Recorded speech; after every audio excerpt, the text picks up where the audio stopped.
Oi, gente, bem-vindo a mais um Podpax. Hoje nós estamos aqui com o ex-secretário de Fruticultura, Gilson Lima, e agora estudante de agronomia. Hoje estamos aqui com Ana, Matheus e Adriel como entrevistadores. Então, gente, o tema do nosso Podpax de hoje é compostagem. Como o Laís disse, estamos aqui com o seu Gilson. Muito obrigado pelo convite. É uma honra estar aqui com vocês nesse belo podcast, falando numa questão muito importante que é a compostagem. O mundo todo busca um meio sustentável, né? E passa por dentro de nossas casas. Primeiramente, a educação escolar, e aqui é muito importante a gente levar isso para as escolas, porque é a base de tudo. O que se aprende aqui, a gente leva para a vida toda, né? Então, isso é muito importante o que vocês estão fazendo aqui hoje, falando da compostagem, falando em melhorar o meio ambiente no todo, né? Como foi dito aqui, já fui secretário de Fruticultura, hoje sou estudante de agronomia, que eu gosto muito desde a minha infância. Essa aqui foi uma escola que eu estudei, não sei se vocês sabem, mas minha infância todinha foi estudando aqui no Costa Silva. Então é uma escola que eu aprendi a amar, né, e a gente leva para a vida toda. Onde a gente estudou, onde a gente criou vínculos de amigos, né, e que até hoje encontro amigos aqui. Então isso é muito importante, né? Então a compostagem de maneira geral para o mundo é muito importante. Hoje a gente busca, e é uma necessidade básica a gente buscar hoje uma qualidade de vida melhor. E quando se fala em qualidade de vida melhor, a gente tem que olhar o que a gente está fazendo para o meio ambiente. A compostagem é um mecanismo de produção, né? Chega a ser rudimentar porque ao longo do tempo isso é feito pela própria natureza, é feita a compostagem. A reciclagem, a ciclagem dos elementos é feita pela natureza. Ela ensina a gente, não precisa a gente ir muito longe não para poder buscar isso. A gente sempre só tem que olhar a natureza. O que é a compostagem? Nada é que os micróbios, os vermes, os fungos, tratar do que cai das árvores, tratar do que a gente joga como dejeto, seja alimentar em casa, seja um resto de fruta, de verdura, né, de alimento também. Então, isso é que é a gente pensar de forma sustentável. É a gente olhar para a natureza e dizer que ela ensina a gente. Tá? Para você ter ideia, hoje o Brasil e o mundo consomem bastante produtos químicos, que muitas vezes são jogados na natureza de forma irresponsável. Tá? Por exemplo, vou citar um exemplo simples. Na agricultura, a gente gasta milhões e milhões comprando adubo químico. Podemos muito bem reaproveitar o que a gente já tem na natureza. Vou dar um exemplo. Resto de alimentos que o próprio agricultor produz e que não é levado às mesas das pessoas por ter algum defeito, por estar extraviado de alguma forma, esse resto de alimento pode se tornar um adubo orgânico de primeira qualidade, sem precisar o próprio agricultor gastar dinheiro para poder comprar o que ele já tem na propriedade. Então, isso é influência. Quando se fala em comprar adubo químico, não é porque o adubo químico é melhor do que o próprio composto orgânico, que é a compostagem. É porque a mídia mostra isso para a gente, que a gente tem que comprar o produto químico que é mais barato, e teoricamente que é mais barato, que resolve a vida do agricultor, e não é verdade, tá? Então, se existe a necessidade de jogar um adubo numa planta, é porque aquela planta está deficiente de algo que ao redor dela não encontrou. Tá? Então, ou seja, uma carência de micro-organismos no solo, muitas vezes causado pelo incêndio, causado pelo próprio agricultor ou de forma irresponsável, né? O que faz a compostagem, o produto é o composto orgânico, mas quem faz esse trabalho todo de compostagem são os micro-organismos, são os vermes, são os pulgões, né?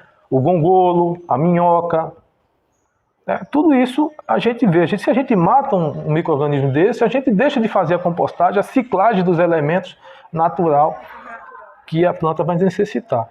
Então, infelizmente, o mundo hoje está assim, consumidor, consome, mas não observa que a gente já tem dentro de casa isso.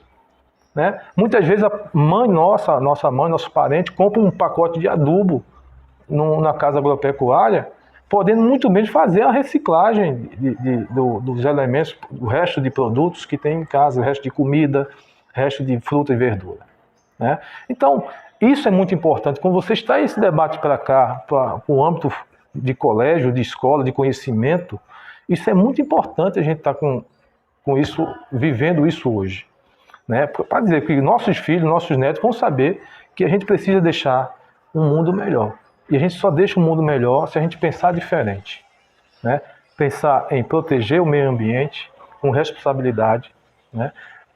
Conseguir riquezas, sim, porque o meio ambiente é rico. Ele faz aquela troca, ele te dá, mas ele também quer. Uma planta ele vai te dar fruto, mas ela quer uma água, quer um adubo, tá? Então você também tem que saber conviver com isso, tá? Eu vou dar um exemplo aqui. Na casa do meu pai tem um pé de manga que o ano passado deu pouco. A produção foi pequena. Mas nós fizemos um trabalho de adubação, de irrigação desse pé de manga. Hoje está excelente, carregadíssimo. Por quê? Porque a planta estava precisando. É como você está com sede, você precisa beber água. A planta está com fome, ela precisa de comer. Qual é a comida da planta? É um adubo.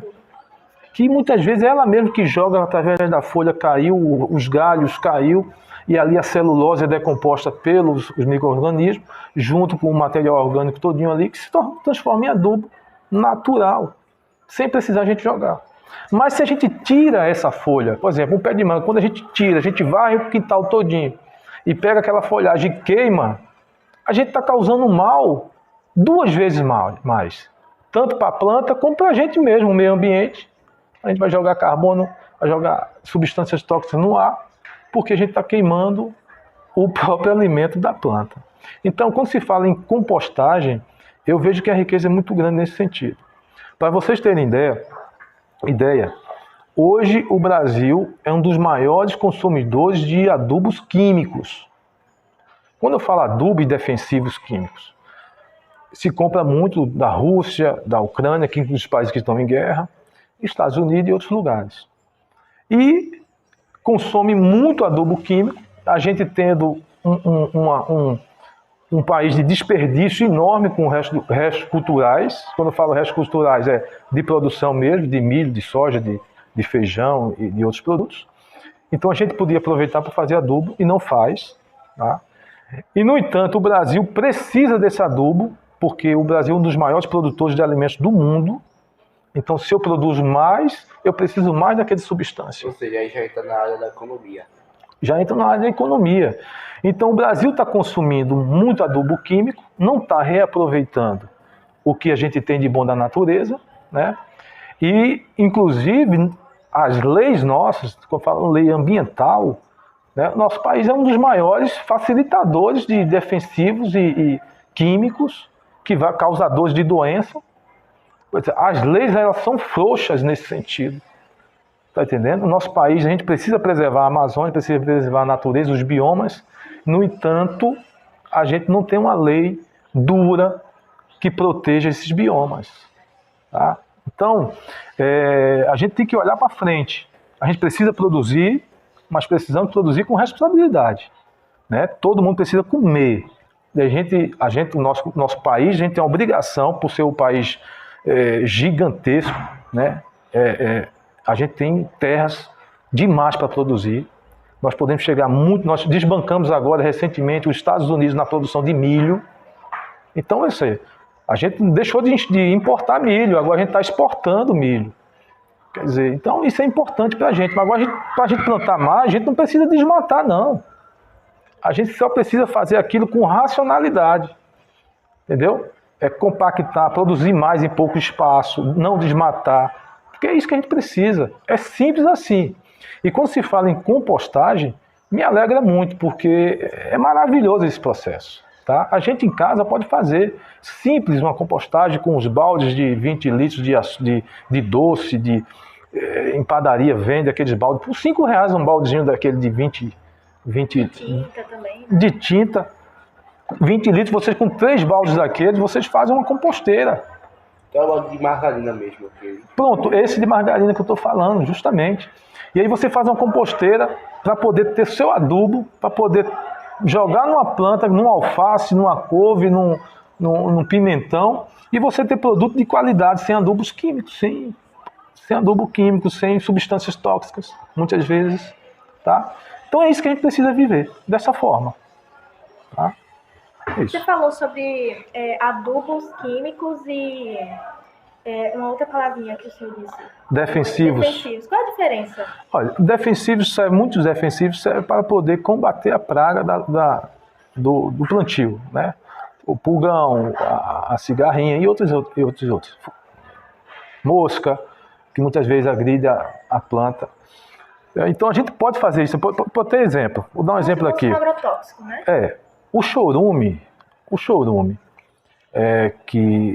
que vem da composteira, quando você faz o composto, a compostagem, sai o chorume, aquele líquido que é riquíssimo em nutrientes. Você precisa misturar aquele líquido.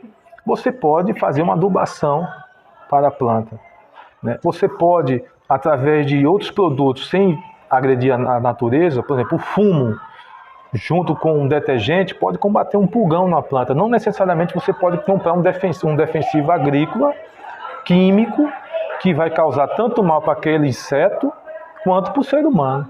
É tanto que quando se aplica um defensivo químico nas plantas, o aplicador tem que estar todo equipado com os equipamentos de proteção individual, né? Então, se está com proteção individual, é porque faz mal. Simples assim, né? Então, a gente tem, a natureza ensina isso, né? O fumo combate a cigarrinha, combate alguns tipos de largata. Simplesmente fumo. O pessoal compra para fumar cigarro. Combate. O detergente combate. Algumas substâncias simples de casa, vinagre, você consegue combater alguma praga que está matando ali sua plantinha. Então, a gente tem que aprender a encontrar esse tipo de facilidade dentro de casa, perto da gente. E não simplesmente, eu quero combater alguma praga, aí eu compro um defensivo agrícola caríssimo, produzido pelas multinacionais estrangeiras, para poder combater a nossa planta, combater o agente agressor da planta, como também trazer coisas ruins para a gente, que muitas vezes esse defensivo agrícola são causadores de doenças, como o câncer principalmente. E assim, para quem quer ter uma composteira em casa, como o senhor diria que a gente pode fazer uma composteira em casa? Bom, para se fazer em casa uma composteira, como disse no exemplo anterior, uns baldes de manteiga, de margarina de 20 litros ou de tinta mesmo, 3 baldes você consegue fazer uma composteira, né? Uma torneirinha para poder sair o chorume, que é justamente o líquido fertilizante líquido que sai, né? Que é o produto, mais um produto da compostagem. E aí você pode ter nesses 3 galões de 20 litros, você colocar em 3 passos, um em cima do outro, com furos embaixo, né? O primeiro com furo, o segundo com a tela, o primeiro com furo, o segundo com furo e a terceira com a tela, para poder filtrar a matéria mais sólida, e vai ficar só o chorume no final. Bom, eu tive a liberdade de fazer e pedir para a equipe técnica também ajudar, obviamente vocês também, fazer um exemplo de composteira, né, feito numa garrafa PET, né? Eu vou pedir para Janine trazer aqui para a gente. E, bom, é basicamente isso aqui, a compostagem. Para se fazer uma composteira em casa com produtos recicláveis, com uma garrafa PET, você corta a garrafa PET ao meio, como essa daqui, tá? E na tampa você faz um furo, um orifício onde vai sair justamente o chorume, que é o fertilizante líquido, tá? Coloca ele de cabeça para baixo e aqui você vai colocando camadas por camadas, camada de material orgânico, ou seja, resto de fruta e verduras, e outra camada de matéria seca, que é a matéria seca, as folhas e galhos de árvore. Por que precisa de matéria seca? Porque os agentes decompositores precisam da celulose para fazer esse processo. Então é necessário ter também a matéria seca. Resto de galhos de árvore, madeira, Terra e areia serve? Não serve. tá? Aqui só vai mesmo o material orgânico, que é a resto de casca de frutas, de verduras, matéria seca, que é folhas de árvores e galhos de árvores, tá certo? O ideal é aqui dentro, o ideal é a gente colocar também algumas minhocas, gongolos. Você sabe o que é gongolo? Sei. O que é gongolo? Gongolo é um inseto onde ele é enrolado. Pronto, que muitas das pessoas chamam isso de, aqui é muito conhecido como embuá, né? Ambuá. sim. É o gongolo, ali não faz mal a ninguém, pelo contrário, só ajuda. E acelera Tá? o processo da... Acelera e decompõe e come toda a matéria seca, transformando a celulose justamente em adubo, que é justamente esse material seco. Se você colocar o gongolo junto com a minhoca, aqui você vai ter um processo acelerado de decomposição. Mas eu tô vendo aqui também que aqui começa com matéria seca e termina com matéria seca também, não é isso? Não, tanto faz. Ou você começa com material seco, ou isso aí pouco indifere, pouco faz diferença. Então o importante é ter esses dois produtos, tá? Intercalando, tá? Isso numa escala pequena. Como também numa escala maior, né, em grandes áreas, você pode também cercar, fazer um cercado na sua área, jogar a palhada ou o resto de galhos de árvore, depois jogar o resto de vegetais. Uma coisa importante que eu quero frisar aqui para vocês, os alimentos, nesse caso aí é bom evitar resto de comidas, feito arroz, feijão, resto de comida de almoço, de janta. Por que isso? Porque quando você coloca o resto de comida, você está atraindo vetores de doença, feito rato, feito barata, feito outros animais aí que vão simplesmente trazer doenças para a sua residência ou para a localidade. Então, não coloquem isso. Usem só resto de frutas e palhadas e resto de galhos de árvore. Eu vi aqui que tem um líquidozinho, esse aqui que é o chorume? Esse é o conhecido chorume, que na verdade é um fertilizante líquido, né? Ele é muitas vezes visto como uma coisa ruim, que os carros de coleta do lixo despejam muitas vezes, fica fedido, mas esse aqui é um produto riquíssimo, né, em nutrientes. Inclusive, não se pode aplicar diretamente ele na planta, você tem que diluir em uma solução de água de 10 litros por 1 litro desse produto para poder diluir nas plantas, tá? Então, esse é o processo de compostagem e esse exemplo aqui se serve para todo tipo de compostagem. Bom, eu quero agradecer por mais um Podpax que nós agora estamos encerrando. Eu também quero agradecer a seu Gilson por uma bela experiência com a compostagem. Tchau, até outro Podpax.